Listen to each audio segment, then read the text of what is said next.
what is antibiotics? You have heard this word most of the time from your doctor. So today I'm going to teach you what is antibiotics and most common antibiotics that are used nowadays.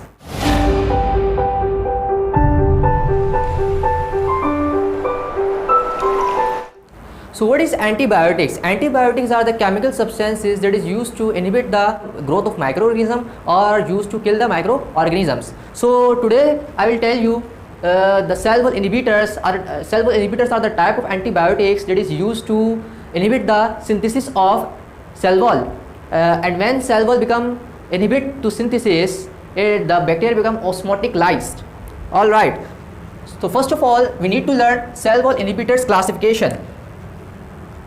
Cell wall inhibitors classify into three groups. The first group is penicillins.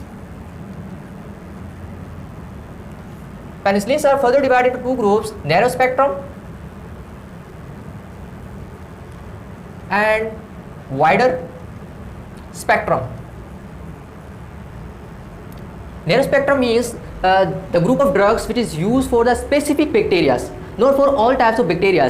But wider spectrum antibiotics are those antibiotics that is used for the variety of organisms, just like gram-positive bacteria as well as gram-negative bacteria. Alright, the second group of antibiotics is cephalosporins. Cephalosporins. And again it is further divided into two groups. Yes, first one is narrow group, again narrow spectrum and wider spectrum. Now third group are known as miscellaneous. Alright, so I can write it here. Third group are known as miscellaneous. And those antibiotics are carbapenem,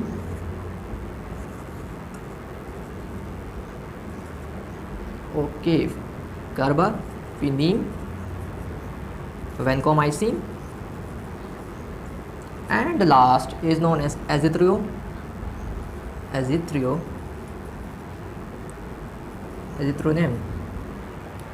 Alright, these are the classification of cell wall inhibitors. Cell wall inhibitors are classified into three groups: penicillins, cephalosporins, and miscellaneous. Penicillins are further divided into narrow spectrum and wider spectrum, and cephalosporins are further divided into narrow spectrum and wider spectrum. The narrow spectrum are those antibiotics that is used for the specific bacteria that act against specific bacteria, but wider spectrum antibiotics are those antibiotics that is used for variety of organisms to kill or inhibit the growth of variety of organisms. Alright, and miscellaneous group are further divided into carbapenem, vancomycin and azithromycin. So after this classification, I want to tell you the penicillins. First, today's topic is penicillin. First I will discuss now penicillins. Okay, before starting penicillin, you must know the cell wall of bacteria. Once you understand the cell wall of bacteria, then you will be able to understand the concept related to the penicillins, because penicillin act upon cell wall. So there are two types of bacteria. First one is gram-positive bacteria, and second class is gram-negative bacteria. Alright, so gram-positive bacteria are bacteria that have thicker cell wall.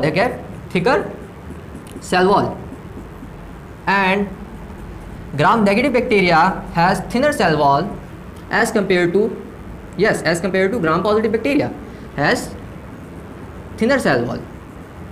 And also gram-negative bacteria has outer cell membrane that protect it from the antibiotics. Yes, here is the outer membrane of gram-negative bacteria. So gram-negative bacteria has an additional cell membrane outside the cell wall that may be helpful to the inhibition of penicillins. Alright, so gram-positive bacteria has thicker cell wall, that's why it is stained darker. When you put gram stain into the cell wall of gram-positive bacteria, they stain darker.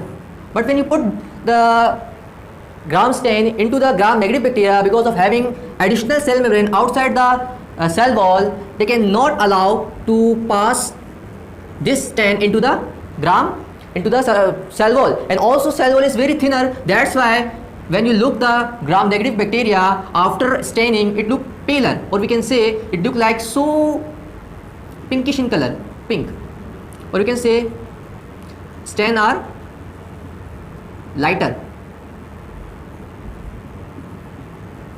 So first of all, you need to learn the basic concept related to the gram positive and gram negative bacteria. Gram positive bacteria are those bacteria that have cell wall made up of peptidoglycan molecules and are darker, and also gram negative bacteria that has also cell wall but has additional cell membrane that protect it from different types of antibiotics. Alright, so what are the chemical substances that make this cell wall? Alright, so now I want to discuss, now I want to tell you the basic structure of cell wall. Basic structure of cell wall. So here I want to cut this section and put it here in a more larger size. So cell wall of gram positive bacteria consists of two groups. Yes, it is first of all, cell wall is made up of peptidoglycan molecule. Cell wall is made up of, yes, peptidoglycan molecules. Peptidoglycan molecule.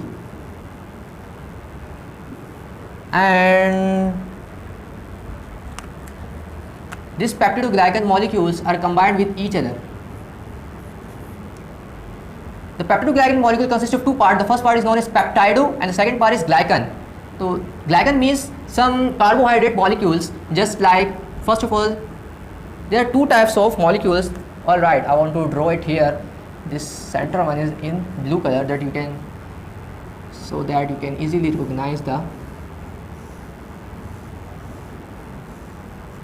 okay, this black box is known as N-acetyl, yes, N-acetyl glucosamine, or we can say NAG, and this blue is known as, yes, this blue is known as N-acetyl galactosamine or uramic acid, N-acetyl uramic acid. Okay, we can write it NaM. So these two glycans are, first of all, this cell wall of bacteria are formed in three steps. The first step in which N-acetyl glucosamine are combined with N-acetyl uramic acid to form glycan chain. In the second step, some peptides, or you can say amino acids, are attached with it. The second most important reaction in which some peptides, or you can say amino acids, are attached with N-acetyl uramic acid. It is about, or we can say, it is tetrapeptide. It is tetrapeptide that shows it consists of 4 amino acids. It consists of 4 amino acids. So here is also peptidoglycan molecule again.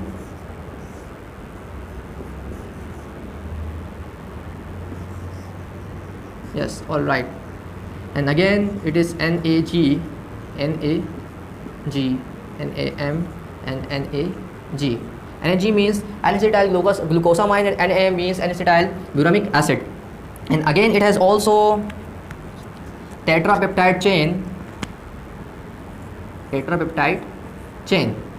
There are two steps now complete here. First step is the first step in the formation of peptidoglycan molecule is the combination of N-acetyl glucosamine with N-acetyl uramic acid, and the second step is when this 4 amino acid, or we can say tetrapeptide, are attached with NAM. And the third most important reaction is the cross linkage between these two peptidoglycan molecules. These two molecules, this cross linkage, and this cross linkage is due to an enzyme, and this enzyme is known as transpeptidase. So what did you learn? There are three steps in the formation of peptidoglycan molecule. The first step is the formation of glycan chains, that is made up of two types of glycans. The first glycan is N-acetyl glucosamine and the second one is N-acetyl muramic acid.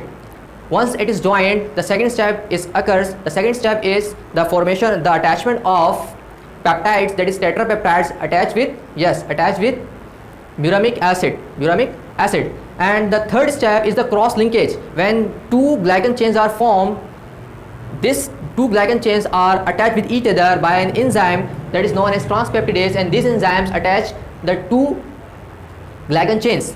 Once it is attached, it becomes stabilized. So the most important reaction is transpeptidase, that cross-link these two glycan molecules. Penicillin. So today's topic is penicillin, and penicillin is the group of drugs that inhibit this enzyme. When this enzyme is not present, the cross linkage is not occur, and when this cross linkage is not occur, cell wall are not normally formed, and when cell wall are not normally formed, bacteria are osmoticized.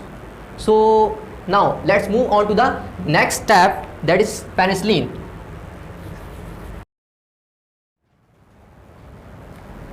Penicillin is a cell wall inhibitor. Penicillins are the cell wall inhibitors, and it acts upon the cell wall and inhibit its synthesis. So first of all, penicillin are enter into the cell of bacteria and bind with the very special type of protein. These proteins are known as penicillin binding proteins, and these penicillin binding proteins also known as transpeptidases.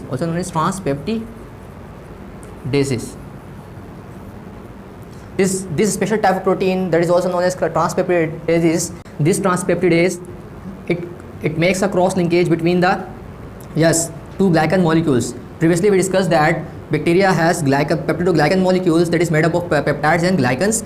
This glycan molecules has special type of peptides, and this special type of peptides are cross-linked with each other with the help of an enzyme. This enzyme is known as transpeptidases, and this is when penicillin are enter into the cell of bacteria, it binds with this penicillin binding protein, also known as transpeptidase, and inhibit its and destroy its function, or we can say deactivate it. What is the function of penicillin? Penicillin enter into the cell of bacteria, it is attached with the penicillin binding protein and deactivate it. Once this penicillin binding protein deactivate, it does not act as the function of transpeptidases, and when there is a deficiency of transpeptidases, there is no cross linkage between the peptides, and the cell wall will become weaker day by day, and due to which the cell wall become destroyed and bacteria become osmoticized. Okay, this is the function of penicillin. All the penicillin has same type of structure. All the penicillins have same type of structure. It has 5 carbon ring, and this 5 carbon, this is known as A and this is known as B ring. The 5 carbon ring, here it is 5 carbon ring. This 5 carbon ring is known as thylazoid ring. Thylazoid ring. And the second one is known as beta lactam ring. And also here R group are present. On the basis of this R group, that is known as radical group, penicillins are classified on the basis of this R group, and also here is nitrogen present. So this is the whole structure of penicillin. Alright, this beta lactam ring and thylazoid ring are collectively known as 6-amino penicillinic acid. 6-amino penicillinic acid. What is 6-amino penicillinic acid? 6-amino penicillinic acid is the combination of beta lactam ring and also thylazoid ring. And also R group are present in the beta lactam, and this R, on the basis of this R group, penicillin are classified. Okay, penicillin are classified into, first of all, narrow group, narrow spectrum, and wider spectrum.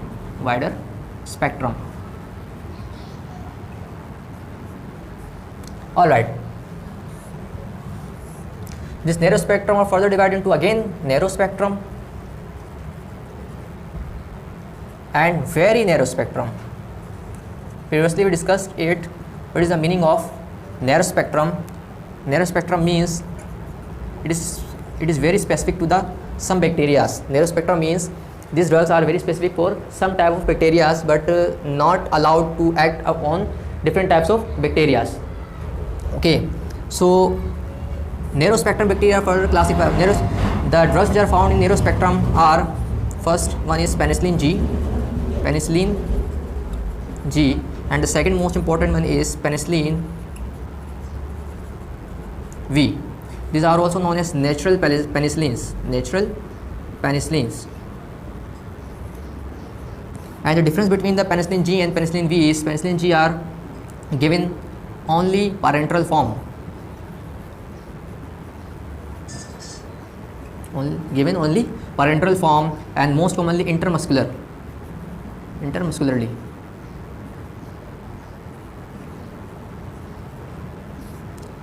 And penicillin V are given in oral form. What is the reason why it is given parenteral and why it is given oral form? Because penicillin G is not acid stable, that's why it is not given oral form. In contrast to the penicillin G, penicillin V is acid stable, gastric acid stable, that's why it is given in oral form. Alright, and the spectrum, first of all, the spectrum on which it is attacked, spectrum are gram positive cocci, second one is gram negative cocci, and we can say the third one is gram positive bacilli. And also penicillin G is the drug of choice for some diseases. The first disease is gas gangrene, and gas gangrene are caused by a bacteria is known as Clostridium difficile, Clostridium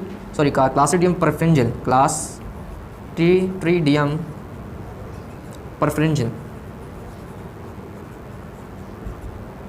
and also syphilis, that is caused by spirochete. So penicillin G is the drug of choice for two most common diseases. Diseases are gas gangrene, that is caused by Clostridium perfringens, and also syphilis, that is caused by spirochetes. So if it is effective for the gram positive cocci, gram negative cocci, gram positive bacilli, why other penicillins are mad? The reason being because this penicillin G or V is very sensitive to the beta lactamase enzymes. Beta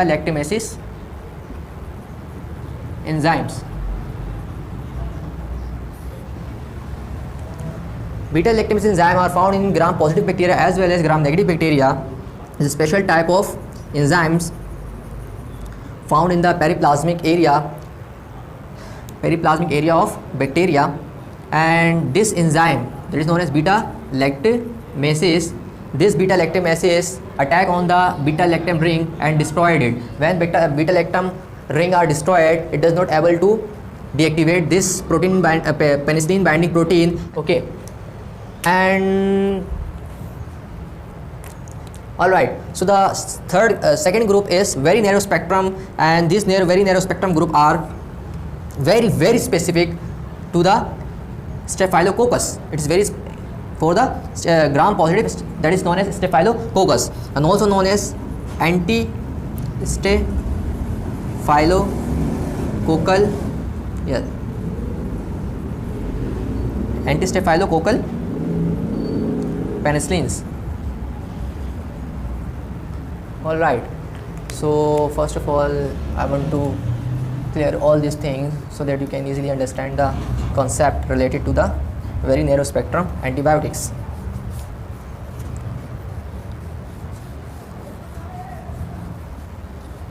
So very narrow spectrum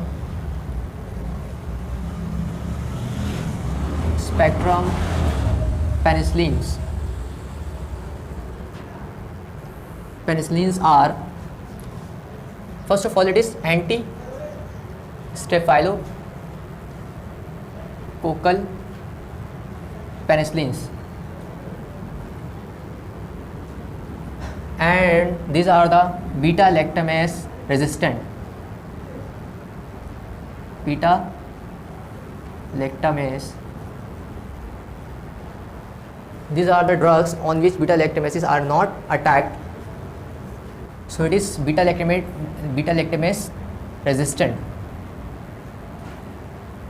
One thing that I want to mention here, beta-lactamase enzyme.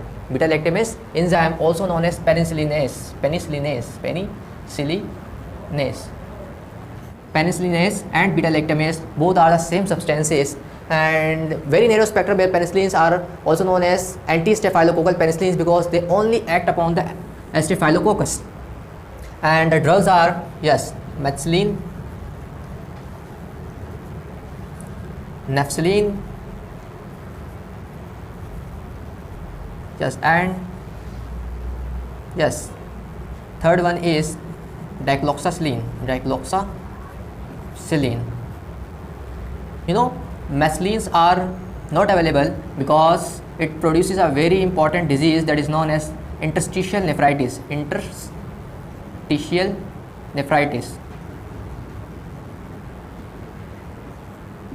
Because of this,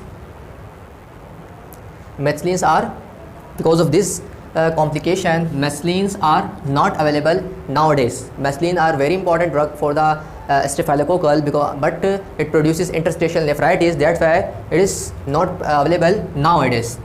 Nafcillin and dicloxacillin are very important for the staphylococcal.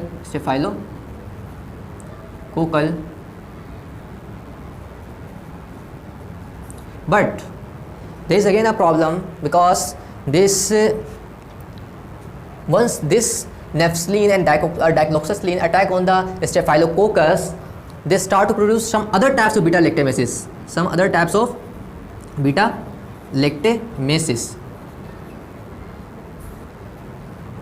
This beta-lactamases that start produced by the staphylococcal is different from the beta-lactamases produced by some other gram-positive or gram-negative bacteria, and that's why this beta-lactamases again attack on the nafcillin and dicloxacillin. And nowadays those staphylococcus that produce special types of beta-lactamases are known as methicillin-resistant staphylococcal ureus. Those staphylococcal are known as methicillin-resistant staphylococcal ureus. Is because this staphylococcal has a special type of beta-lactamases they destroy the nafcillin or dicloxacillin, or we can say methicillin. That's why nowadays a special type of antibiotic used for the purpose of and to destroy the staphylococcus. This special type of drugs are known as vancomycin.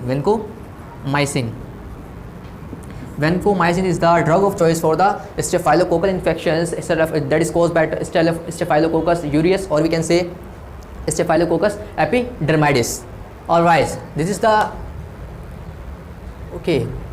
Now let's move on to the next very important group, which is known as broader spectrum.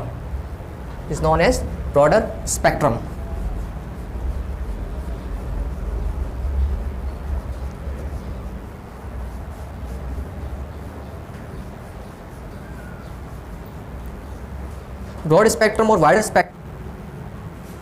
The problem for the previous penicillin is that it passes easily into the gram-positive bacteria and deactivate penicillin binding protein, but there is a problem in gram-negative bacteria because gram-negative bacteria has a special type of cell membrane that cannot allow the penicillin to pass into the cell membrane, cell wall. This additional membrane provides resistance against previous penicillin. But scientists recognize that it has special type of channels, and these special type of channels are known as porins. And due to the porin channels,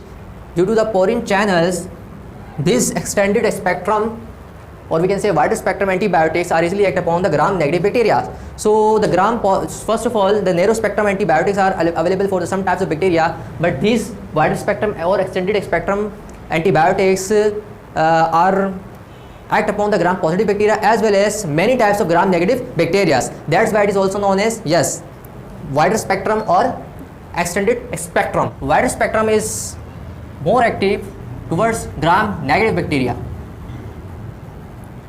wider spectrum are same as narrow spectrum, but the difference is that wider spectrum bacteria are covered not only gram positive bacteria but also gram negative bacteria and more active towards gram negative bacteria. So how it can occur? First I want to clear your mind related to the wider spectrum drugs. Yes, so here is the structure of penicillins, and it is, the first one is thylazoid ring and second one is beta lactam ring, and also here is R group and here is nitrogen present. And you know, penicillin G and V have heavy chain of R group, and that's why it can, you know, there's much larger size present in the cell wall of gram positive bacteria, so it can easily pass into the gram positive bacteria because there is wider space present in the gram positive bacteria, that, and it has a very large R group, due to which it become more larger in size, and this large penicillin G are easily passed into the gram positive bacteria. It cannot pass easily into the gram negative bacteria because it has a porine channels, and porine channels has very narrow channels. Porine channels are very narrow channel and cannot allow to pass this penicillin G. So that's why this penicillin G are not specific for gram negative bacteria. These are very specific for the gram positive bacteria, but it can cover some gram negative bacteria. But nowadays almost all types of gram negative bacteria are very primitive to this drug. Alright, so wider spectrum antibiotics have a very small chain R group, and it is very small but also very permeable.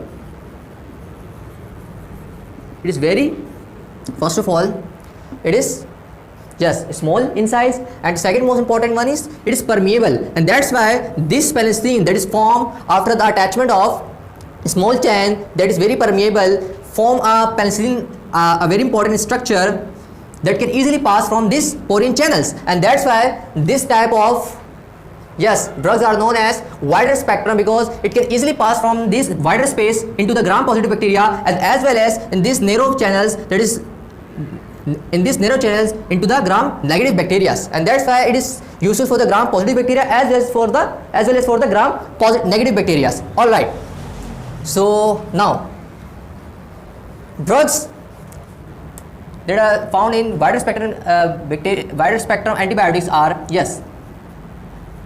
amoxicillin,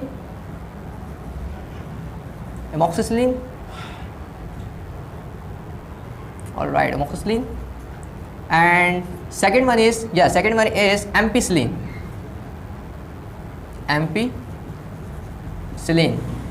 and the spectrum that they cover, first of all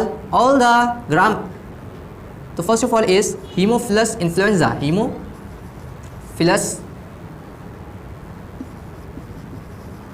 influenza.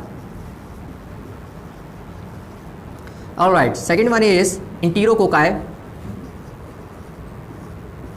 and most important one is E. coli. Listeria monocytogenes,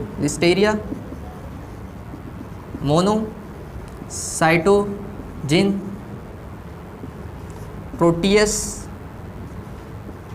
morbilis,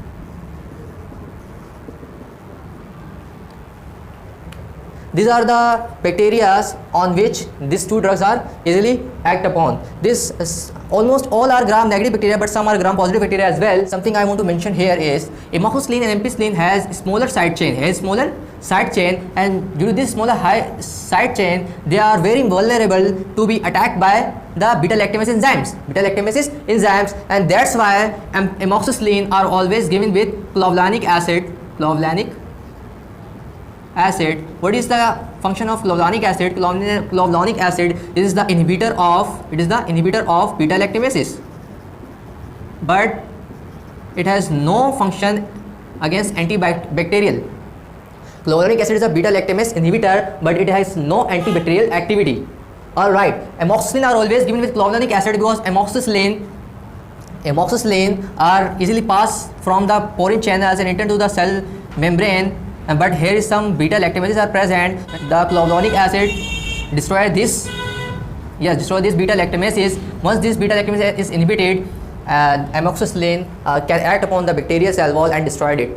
So, and also ampicillin are given always with sulbactam. Okay, let's move on to the another type of wider spectrum. Yes, another type of wider spectrum. The other type of wider spectrum antibiotics are known as ticarcillin, and second one is, yes, piperacillin. You know, these two drugs are also known as anti-pseudomonal drugs. Anti-pseudomonal drugs.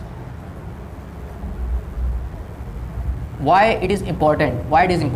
Because pseudomonas, you know, Pseudomonas is a very we can say critical type of bacteria. Pseudomonas is very important bacteria because it has very narrow porine channel.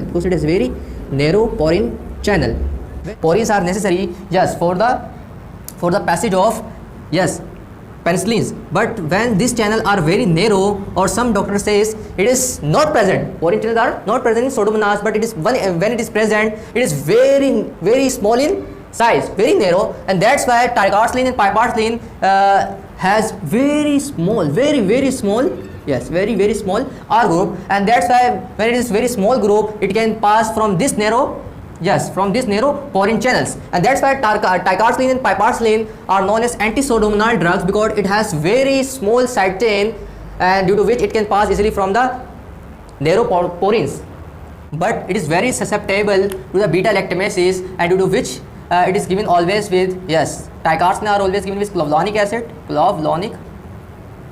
acid, and piperacillin are given with tazobactam.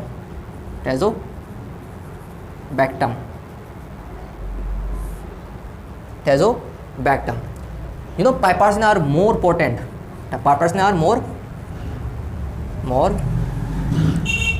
potent. Piperacillin are taken in empty stomach.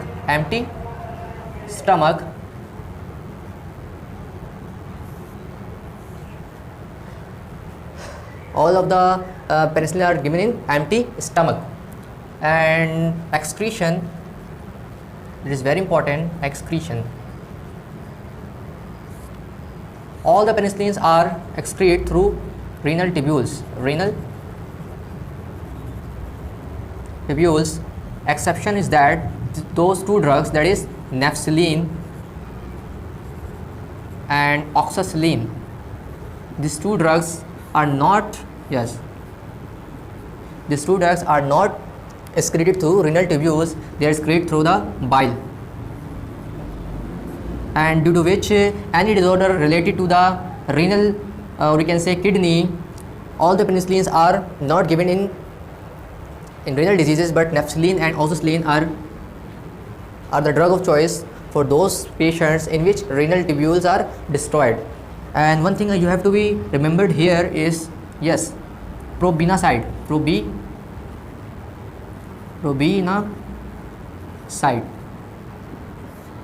And probenecide is a drug that reduce the tubular excretion, and due to which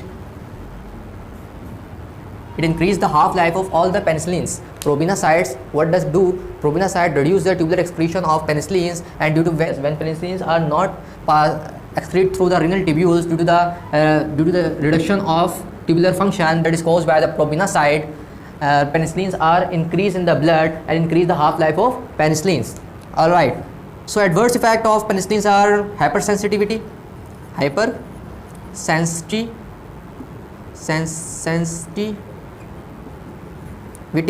all right, interstitial nephritis,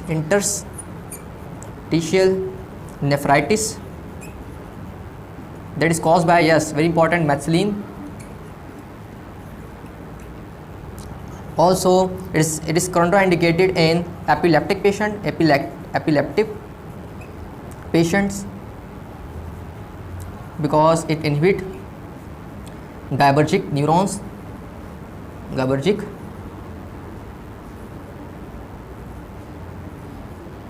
neurons, and also some penicillin cause those penicillins that is taken from the oral causes diarrhea. So these are the detail of penicillins.